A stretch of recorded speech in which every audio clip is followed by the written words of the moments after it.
À quels enjeux répond la digitalisation de l'énergie ? La réponse dans Bâtiment du futur, le podcast qui rassemble celles et ceux qui s'engagent dans la transition énergétique. Dans ce nouvel épisode, je reçois Julien Elkoury, Digital Power Business Director pour France Opérations chez Schneider Electric. Face à l'urgence climatique, il nous interpelle sur l'importance d'économiser l'énergie et de transformer ses usages face aux nouveaux modes de consommation. Comment anticiper les risques permet d'optimiser ses dépenses d'énergie ?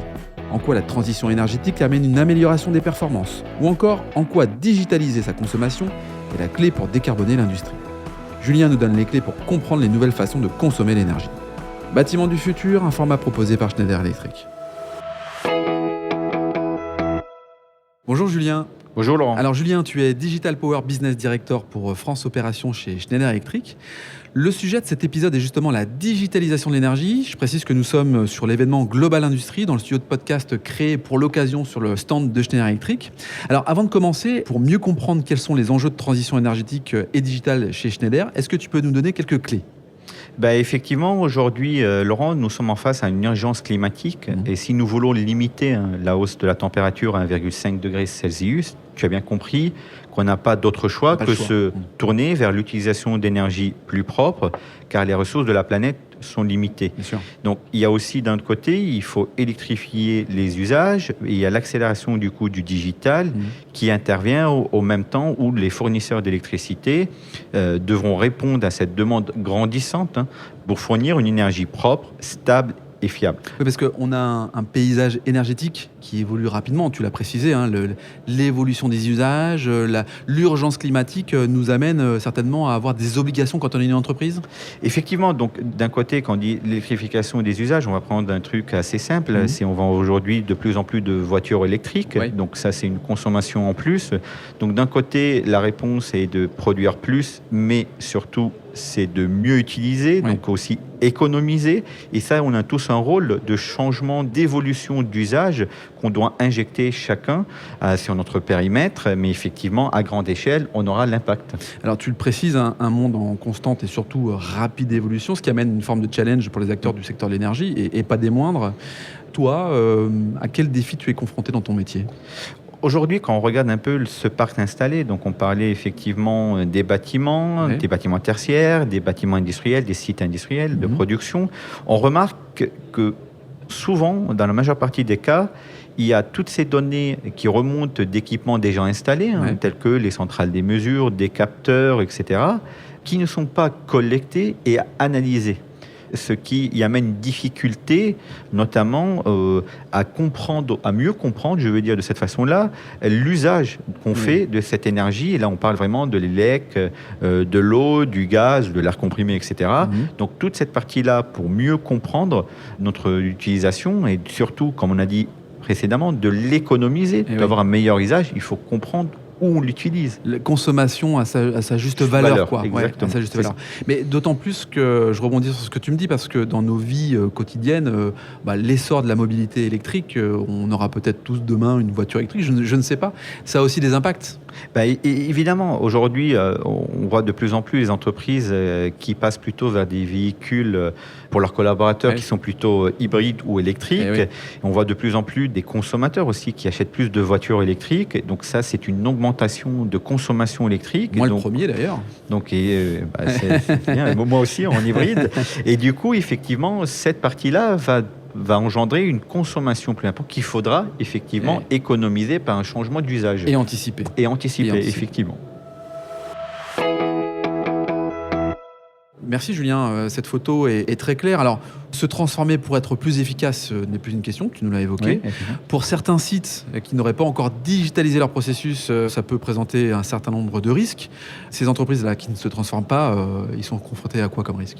Le premier risque, je veux dire que la facture énergétique va augmenter. Aujourd'hui, en discutant avec plusieurs de nos clients, on remarque que leur facture d'énergie a doublé. Donc ça, c'est très clair. C'est factuel. Ça, c'est factuel. Et là, en termes de compétitivité, on peut être dans les choux. Exactement. Des coûts qui augmentent, qui doublent.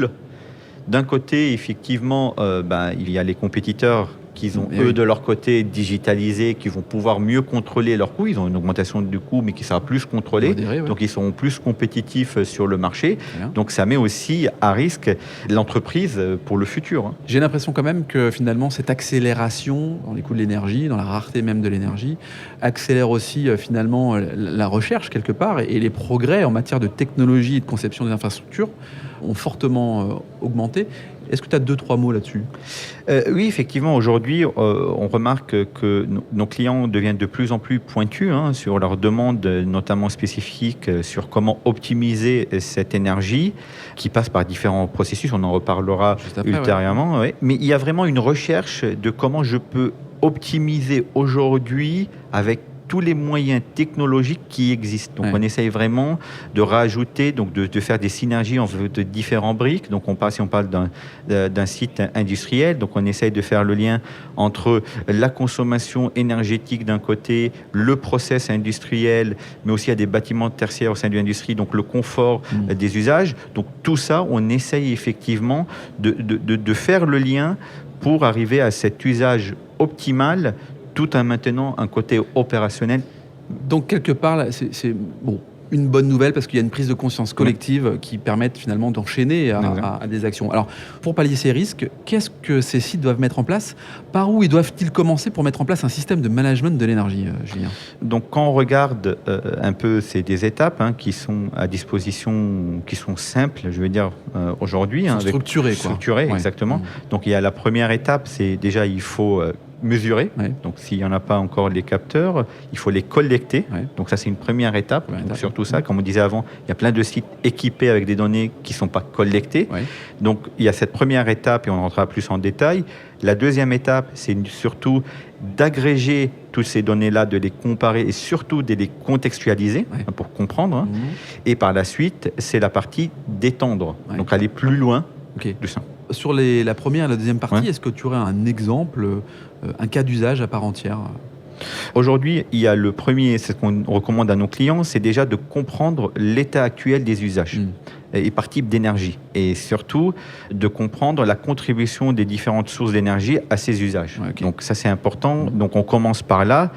Toute cette histoire commence là par avoir un plan de comptage. Donc, on va venir accompagner le client pour comprendre son réseau électrique ou de gaz, de rajouter des compteurs.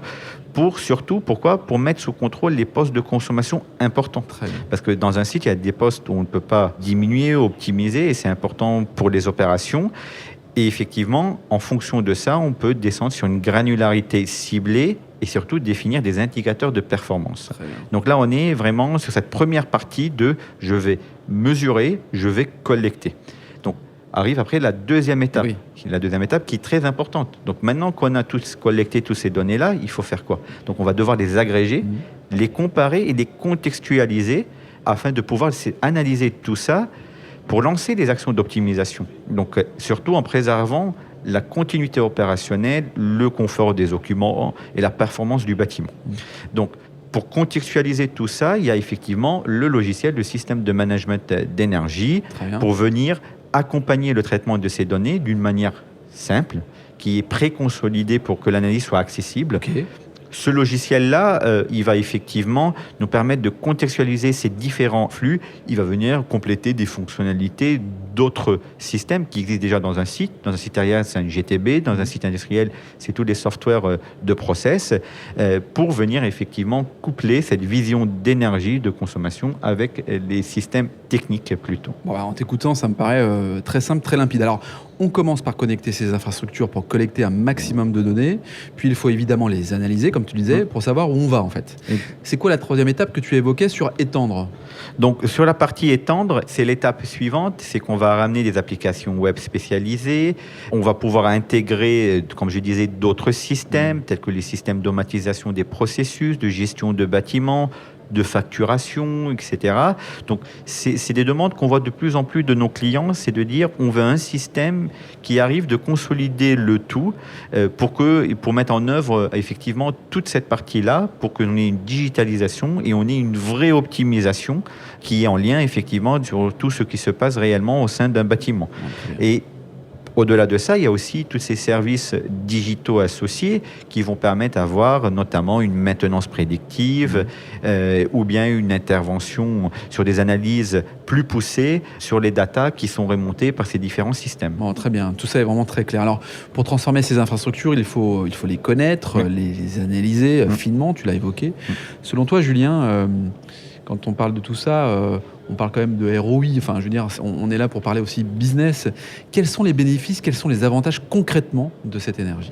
Donc aujourd'hui, on a regardé un peu l'historique avec les projets différents qu'on a fait avec nos clients et on remarque que le surcoût initial, il peut aller jusqu'à 3% d'un coût d'un projet avec des économies sur la facture énergétique de 20 à 30%. C'est pas rien. Donc c'est pas rien. Au niveau de l'amortissement de cet investissement, on dépasse pas les 3 ans, donc c'est vraiment quelque chose d'assez, compétitif. Je veux dire que c'est assez économique dans le sens investissement et économie. Donc on se retrouve facilement et rapidement. Et aujourd'hui, je pense qu'avec l'augmentation des prix de l'énergie, je pense que ce ROI, c'est encore plus intéressant. Donc, une fois qu'on a parlé de ce ROI, quels sont ces bénéfices de cette digitalisation de cette énergie-là ? Donc, d'un côté, en connaissant mieux nos consommations, en les monitorant mieux. Donc, ça va effectivement nous induire à des réductions de coûts. Je parle d'un côté sur la facture énergétique, un coût sur l'exploitation, parce que lorsqu'on digitalise notre réseau, par exemple typiquement un réseau de distribution électrique, nous sommes capables d'identifier un problème qui est en temps réel et du coup que nos forces de maintenance interviennent plus rapidement. Donc la coupure ou la remise en service d'une machine ou d'une production beaucoup plus vite. Donc on est vraiment sur du ciblage plus rapide. Il y a aussi toute cette partie efficacité opérationnelle, notamment au niveau de la maintenance prédictive, puisque qu'en digitalisant, nous pouvons remonter plusieurs données qui peuvent, avec l'intelligence de ces softwares aujourd'hui, de nous dire, de ces logiciels, de nous dire attention, à quel moment il faut intervenir. Exactement, de dire votre disjoncteur a un certain usage, attention, il faut potentiellement le remplacer pour une continuité. Donc, il y a vraiment plein de bénéfices autour de ça qui n'est pas uniquement lié à la facture énergétique. Bien sûr, mais à l'équipement, à l'efficacité opérationnelle, à la continuité du service, etc. Alors, est-ce qu'on pourrait dire que finalement, la meilleure vitrine de ce que tu nous présentes là, c'est Intensity qui se trouve à Grenoble, qui est vraiment le bâtiment, le phare finalement de Schneider Electric. Exactement. Donc, aujourd'hui, Intensity, c'est le nouveau bâtiment phare de Schneider Electric sur la presqu'île scientifique de Grenoble. Donc, c'est un bâtiment de 26 000 mètres carrés.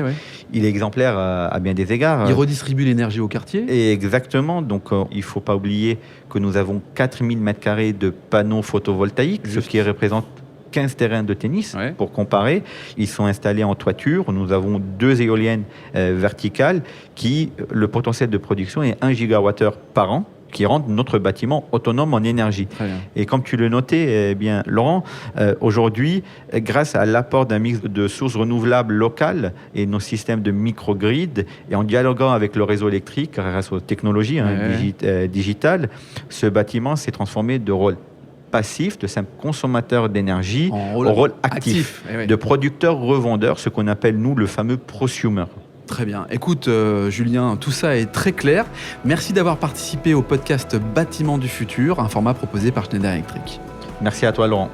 Si cet épisode vous donne envie d'aller plus loin, c'est l'occasion d'en parler à Antoine Chart, directeur national des ventes. Bonjour Antoine. Bonjour Laurent. Antoine, peux-tu nous dire comment passer de l'idée aux actes lorsque l'on veut se transformer ?